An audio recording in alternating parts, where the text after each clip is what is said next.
बारफुनाय बिबारजों नोंखौ रुजुजाया।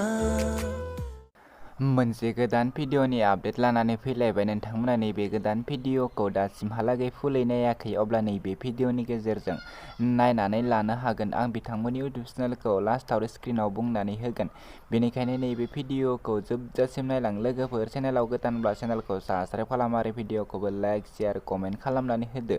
बिदिब्ला फैदो दिनैनि बे गोदान भिडिअनि सायाव। दिनैनि बे गोदान भिडिअनि आपडेटनि टाइटेलानो जादों बारफै सुदेम बार जाना। बारफै सुदेम बार जाना आंनि बिखा बिख्लोआव बारफै फुंबिलिनि समा। बियो मोनसे गोदान मिउजिक भिडिअ'। बिथांमोना नैबे गोदान मिउजिक भिडिअ'खौ दानि बावैसो फुलै आपल'ड खालामनानै होलांबाय।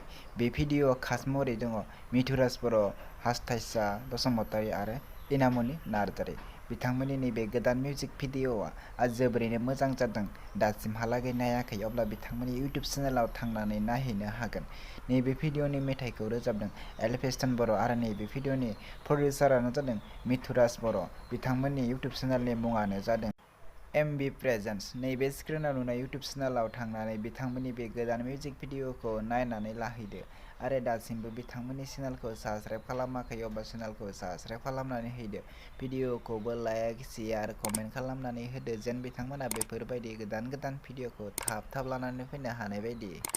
बिदिब्ला लोगोफोर, दिनैनि बे गोदान भिडिअनि गुसुं आपडेटआ बेखिनियानोसैमोन। आंनि चेनेलाव बेफोरबायदि गोदान गोदान भिडिअफोरनि आपडेट मोनबाय थानो थाखाय चेनेलखौ साबस्क्राइब खालामदो आरो चेनेल भिडिअखौ लाइक, शेयार, कमेन्ट खालामनानै होदो। बिदिब्ला लोगोफोर, नेक्स्ट भिडिअनि आपडेटखौ नोंथांमोननि गेजेराव थाबैनो लानानै फैफिनगोन। दिनैनि भिडिअआ बेखिनियानोसैमोन।